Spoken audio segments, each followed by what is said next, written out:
Hello guys, welcome back to my channel. आज जो है हम नेक्स्ट टॉपिक करने जा रहे हैं chapter company meetings and resolutions. तो नेक्स्ट टॉपिक जो है वो है registration of certain resolutions and agreements. जो भी रेजोल्यूशन कंपनी पास करती है अपनी मीटिंग्स में और जो एग्रीमेंट्स करती है उनका रजिस्ट्रेशन कराना। अब section 117 of the act requires certain types of resolution and agreement to be filled with the registrar of the company।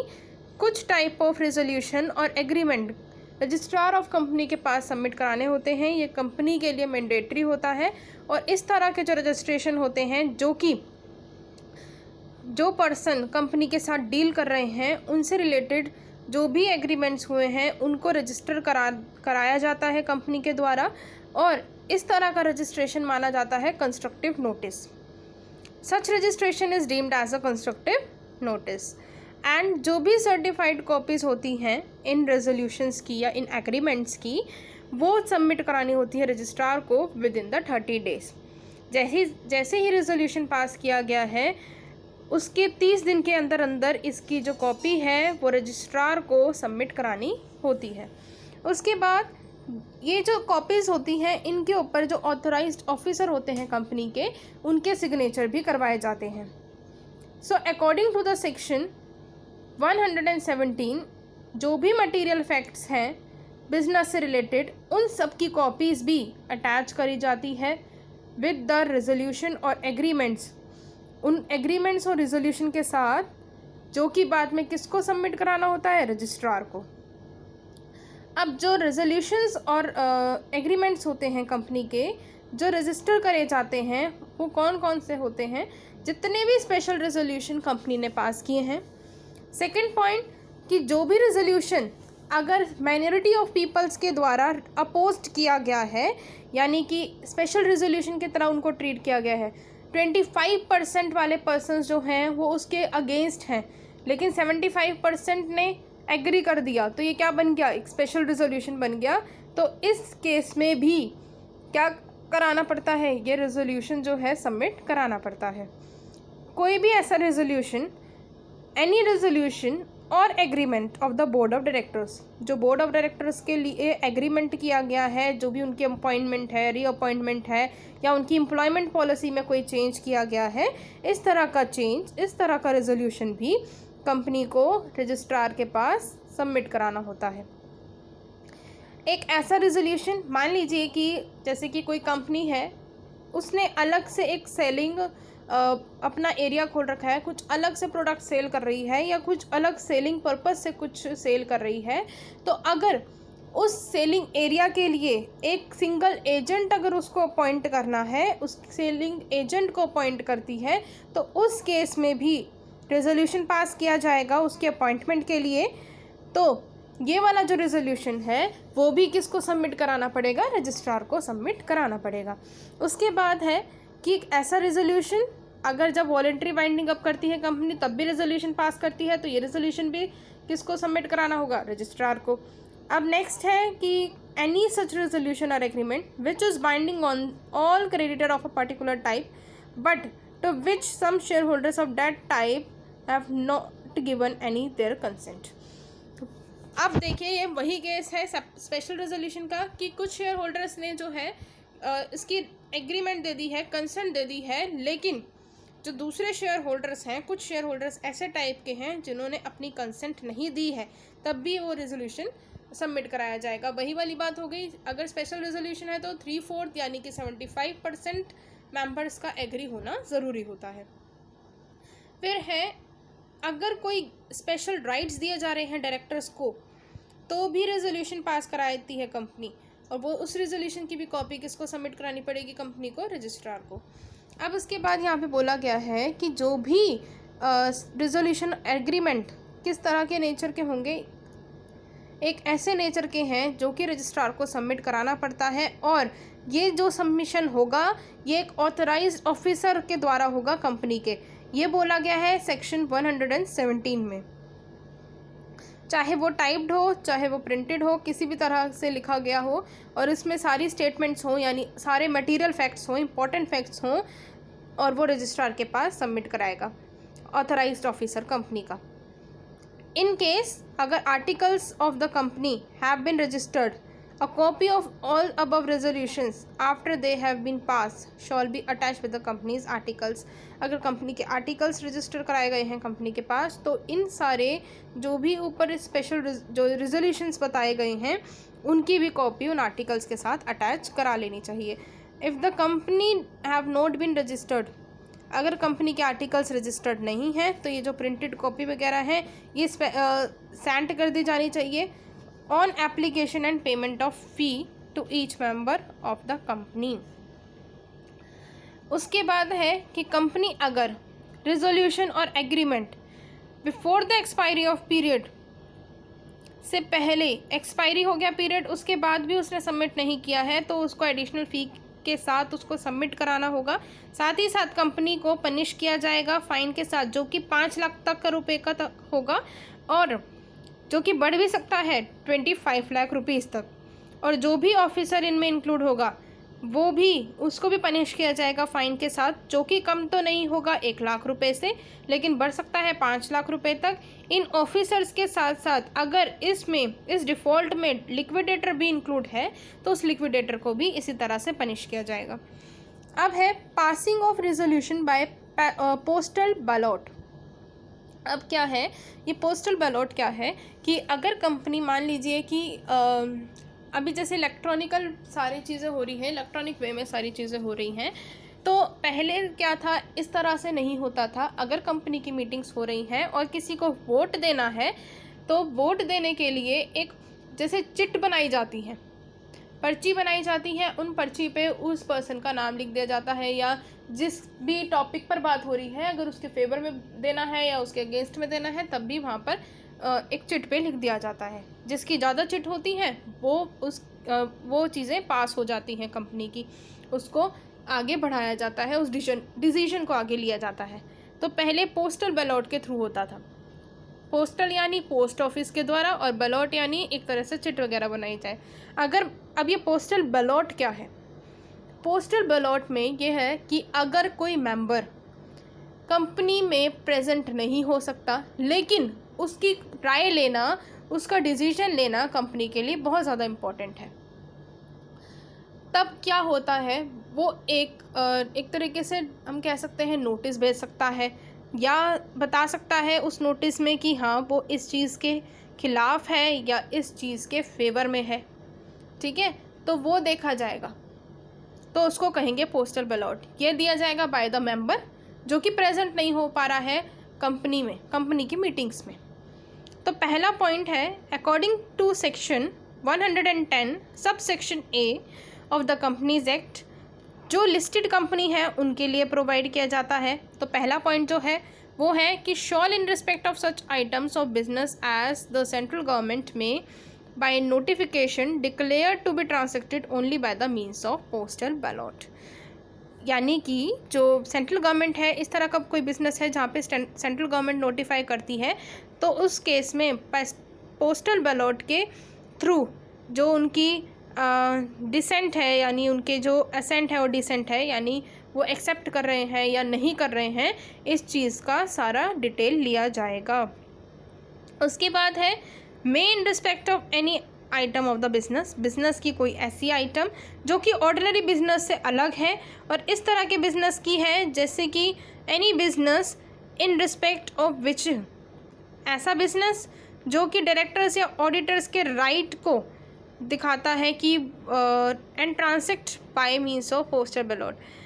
Auditor और डायरेक्टर्स की अगर अपॉइंटमेंट वगैरह करनी है तो उस केस में अगर इस तरह का कोई बिजनेस है जो कि अदर देन ऑर्डिनरी बिजनेस है, तो इस टाइम पर भी पोस्टल बैलॉट मंगाया जा सकता है अगर वो पर्सन प्रेजेंट नहीं हो पा रहा है कंपनी की मीटिंग में।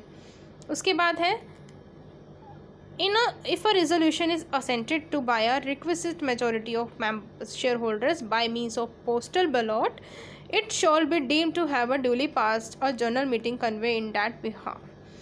अगर मेजॉरिटी ऑफ शेयर होल्डर्स ने इसके लिए असेंटेड कर दिया यानी एक्सेप्ट कर लिया, इसके फेवर में दे दिया, तो ये माना जाएगा कि हाँ अब वो आसानी से अगर उनको कुछ भी रेजोल्यूशन पास करना है या उस डिसीजन को आगे बढ़ाना है तो वो बढ़ा सकते हैं कंपनी। उसके बाद है this section is applicable only to the listed company. ये जो सेक्शन है ये सिर्फ और सिर्फ लिस्टेड कंपनी, जो लिस्टेड पब्लिक कंपनीज हैं उन्हीं पर एप्लीकेबल होगा। और ये जो पोस्टल बैलॉट है ये क्या इंक्लूड करता है? वोटिंग बाय पोस्ट, पोस्ट के द्वारा वोट किया जा सकता है या फिर इलेक्ट्रॉनिक मोड के द्वारा। अगर where a resolution is to be passed by postal ballot, notice is to be sent to all the share holders along with the draft resolution explaining the reasons therefore and requesting them to send their assent or dissent on a writing on a postal ballot within a period of 30 days from the date of posting of the notice। अब क्या है, अगर resolution pass करना है through postal ballot तो उस case में जो नोटिस है वो सेंड किया जाएगा शेयर होल्डर्स के द्वारा। और ये जो नोटिस है इनको सेंड करने के साथ साथ जो कंपनी है वहाँ पे रीज़न लिखेगी कि ये क्यों किया जा रहा है, और साथ ही साथ उनका असेंट और डिसेंट भी पूछेगी कि आपने ये बताना है कि आप इसके फेवर में हैं या अगेंस्ट में हैं, और वापस हमें ये बताना है 30 दिन के अंदर अंदर। और ये जो नोटिस है ये सेंड किया जाएगा by the registered post with acknowledgement due or by means may be prescribe by the central government. या तो ये रजिस्टर्ड पोस्ट के द्वारा सेंड किया जाएगा या फिर जो भी सेंट्रल गवर्नमेंट ने मीन्स प्रोवाइड कर रखे हैं उनके द्वारा। और इस नोटिस के साथ जो कम्युनिकेशन है एक तरीके से शेयर होल्डर कंपनी के बीच में हो जाता है, और इससे ये पता चल जाता है कि कौन सा शेयर होल्डर फेवर में है और कौन सा अगेंस्ट में है। फिर है मीटिंग थ्रू वीडियो कॉन्फ्रेंसिंग। अब कंपनीज एक्ट 1956 फ्लेक्सिबिलिटी देती है to the board to pass the required resolution either through board meetings or through circular resolutions in case of emergency. या तो वो बोर्ड मीटिंग बुला ले या फिर सर्कुलर रेजोल्यूशंस पास कर ले। अब जैसे ये सर्कुलर रेजोल्यूशन हुआ था पोस्टल बैलॉट वाला, अब लेकिन सर्कुलर रेजोल्यूशंस के ड्रॉबैक्स आ जाते हैं। कई बार ये होता है कि पोस्ट नहीं पहुंच पाता, और कई बार ये होता है कि मेंबर्स वापस से अपना जो नोटिस है उसका कंसेंट नहीं भेजते हैं कि वो क्या चाहते हैं। तो इस तरह से ड्रॉबैक आ जाते हैं। तो उन ड्रॉबैक्स के चलते जो कंपनीज एक्ट है 1956 उन्होंने ये कहा कि अब रिसेंट टाइम में जो इंफॉर्मेशन टेक्नोलॉजी है उन्होंने एक न्यू वे ले लिया है, तो थ्रू वीडियो कॉन्फ्रेंसिंग भी क्या कर सकते हैं, मीटिंग हेल्ड कराई जा सकती है। या तो वीडियो कॉन्फ्रेंसिंग और अदर ऑडियो विजुअल मीन्स, ये जो है एक तरीके से इलेक्ट्रॉनिक कम्युनिकेशन है जिसके थ्रू अब जो मीटिंग है उसमें पर्सन आराम से पार्टिसिपेट कर सकते हैं।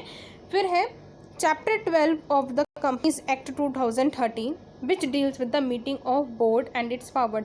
चैप्टर 12 जो है कंपनी का एक्ट का ये कहता है कि जो meetings of board and directors हैं उनकी पावर से डील करता है। और अकॉर्डिंग टू सेक्शन 173 और सब सेक्शन 2 प्रोवाइड करते हैं that the participation of the directors in a meeting of the board में be either in a person और थ्रू वीडियो कॉन्फ्रेंसिंग। या तो वो पर्सन के द्वारा हो या कोई वीडियो कॉन्फ्रेंसिंग हो रही है या किसी ऑडियो विजुअल मीन्स के द्वारा, जो भी प्रिस्क्राइब वे होगा उस तरह से कराई जा सकती है।